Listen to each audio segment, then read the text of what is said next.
Hi guys! So right now I'm going to present to you about the language policy and practice in Indonesian higher education institution that bring by the Maskani Muhammad, Lutfi and Hartani. So, rapid globalization necessitates the use of a language that ensures effective communication among the world's citizens.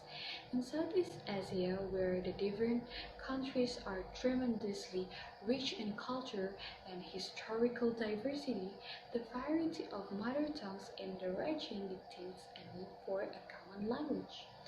Over the years, English has emerged as the lingua franca, and its usage is double prominent with its adoption as the only working language of the Association of South Asian Nations, or sometimes we can call it ASEAN. And it's from Kirkpatrick 2011 and 2012. In Indonesia, Bahasa Indonesia is the lingua franca amongst its population, used in all aspects of communication by its citizens of varied mother tongues. English in Indonesia status and language policy. In Kachur's 1985, according to three concentric circle model of Englishes, Indonesia placed in the expanding circle, and therefore English has foreign language status, according to Bolton 2006. And this evidence is the way that English is only largely used in the classroom.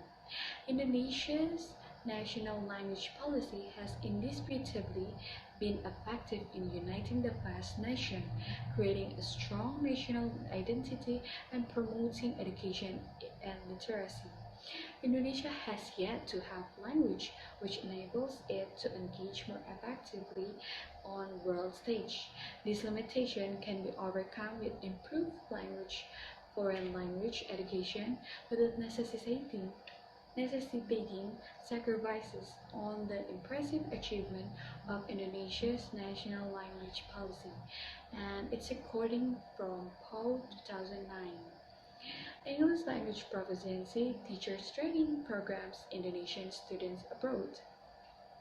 Competence in English among high school and university graduates is observed to be general, though it's according to Lie 2007.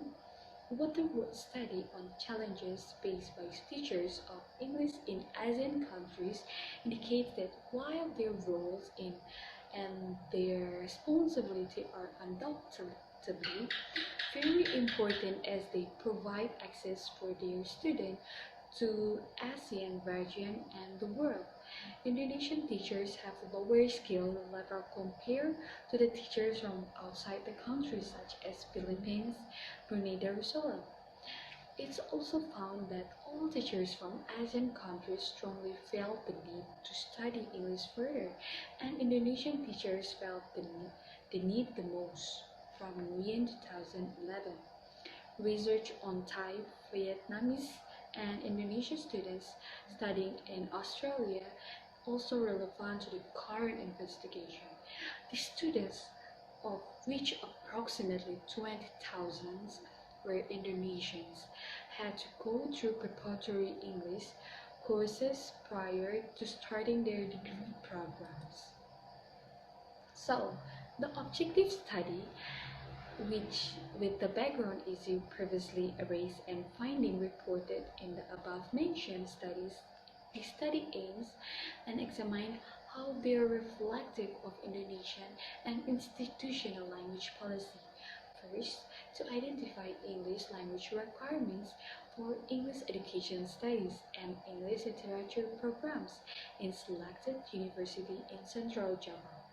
The second, to ascertain the perception of academics on impacts of language policies on institutional practice in selected Javanese university that offer English programs.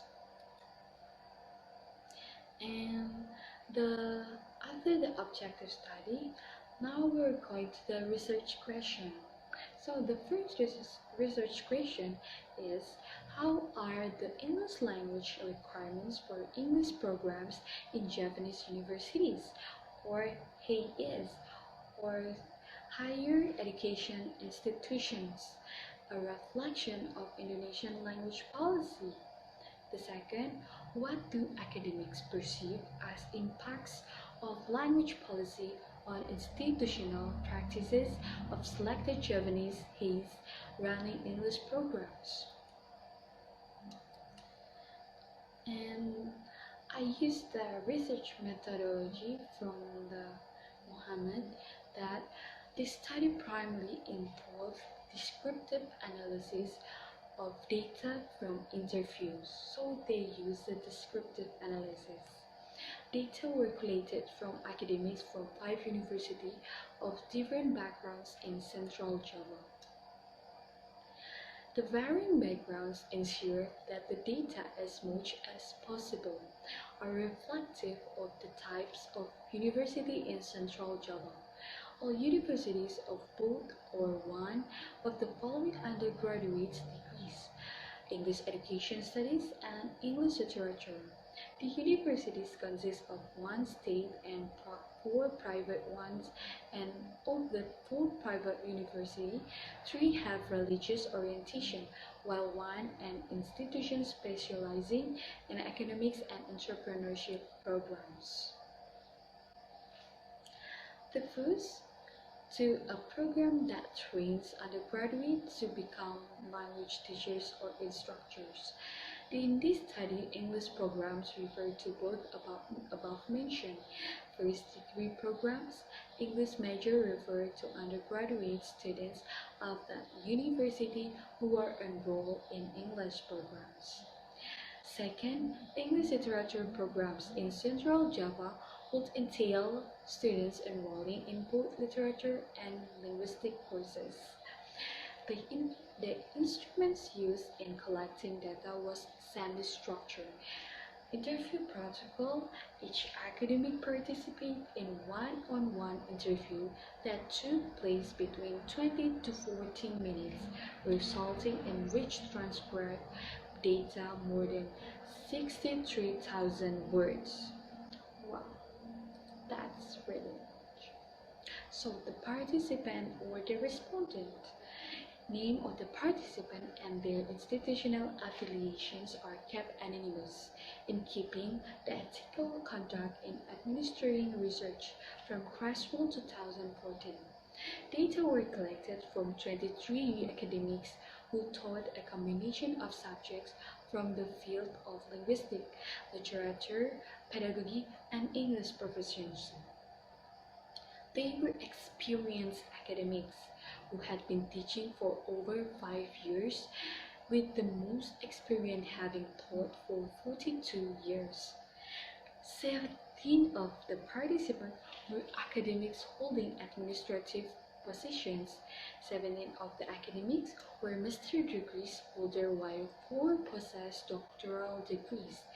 Their input were crucial for this study that investigate language policy and planning. Data analysis and discussions. The analyzed data provide 3 main themes, and they are high school certificate entrance examinations, English proficiency exit tests, and the third, recruitment challenge.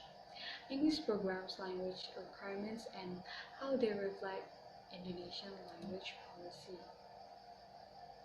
So the first is high school certificate and entrance examinations.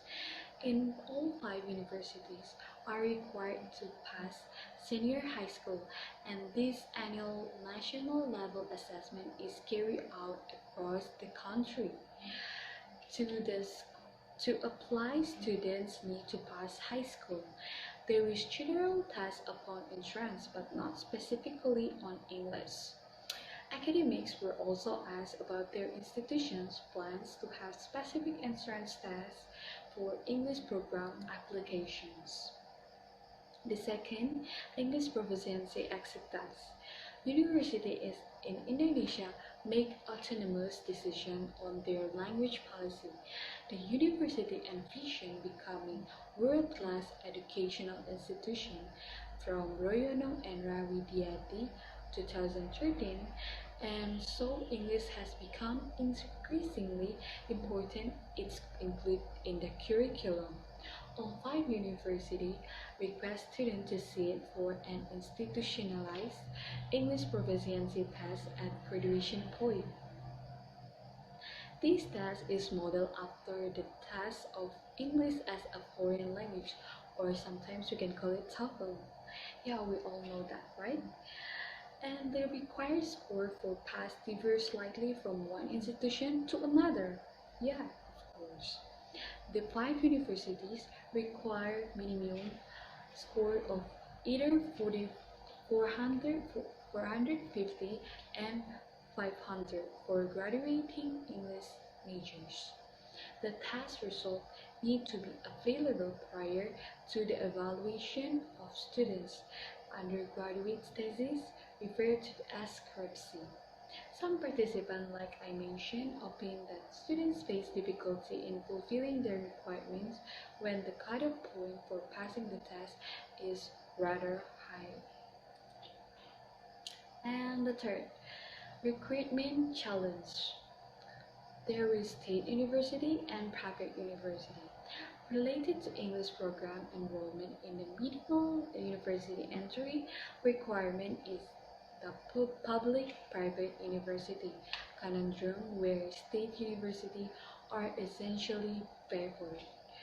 An academic from state university mentioned that it is common for his or her department to receive approximately 7,000 applicants for a new program cohort, but would only be able to offer 250 places.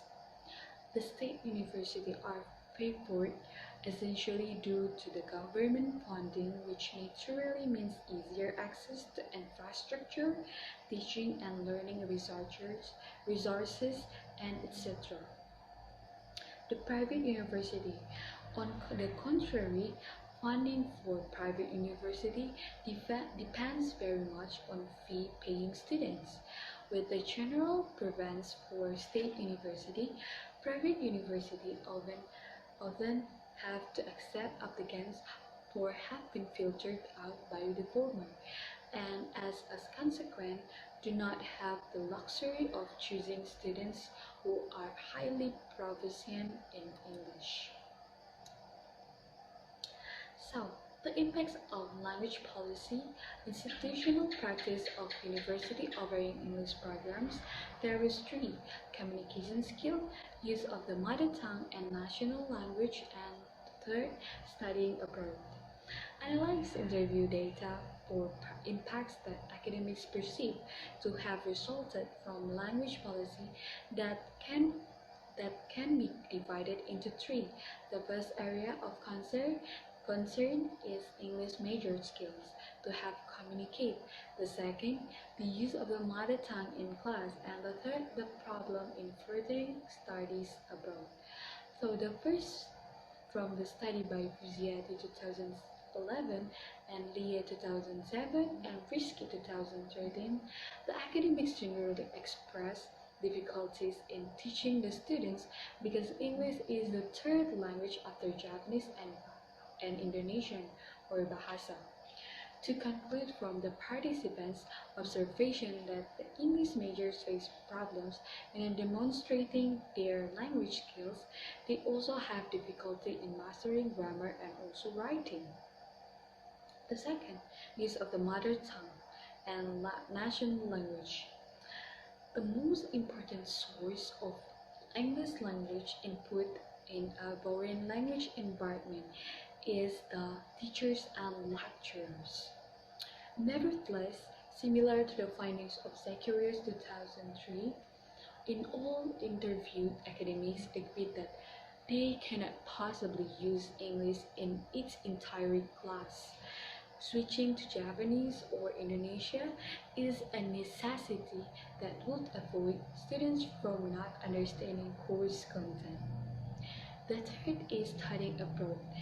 According to William 2011 and Novera 2004, observed that the difficulty Indonesian students face in adjusting to English language requirements when studying abroad. Graduates, graduates from the universities planning to pursue masteral or doctoral degree abroad are not normally accepted directly into the programs of their choice. Why? They have to spend more time attending English preparatory courses.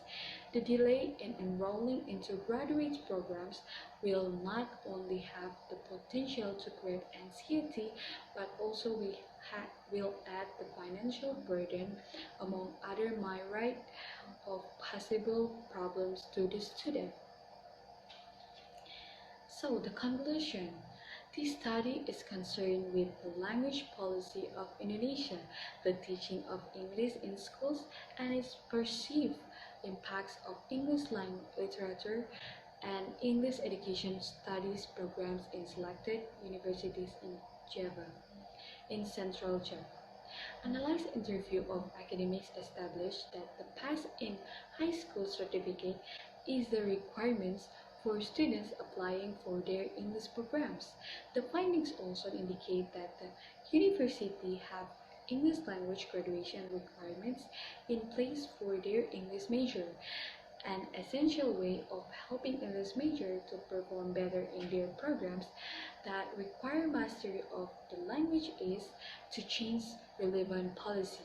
But policy change anywhere in the world is not an inconsequential challenge. What more in Indonesia, where the total number of population is over 260 million people, according to Spillan Anniversary 2017. Nevertheless, from the perspective of producing English program graduates who are globally competitive, the challenges faced by Indonesian students are numerous. Globalization requires Indonesian attention on foreign language that, according from Montot Lalu and Surya Dinata 2007, and the country needs English to be an active member of ASEAN, and thus embracing English from now is inevitable for the sake of students, graduates, if they are be competitive in job market and contribute positively to their great nation. Thank you and publish.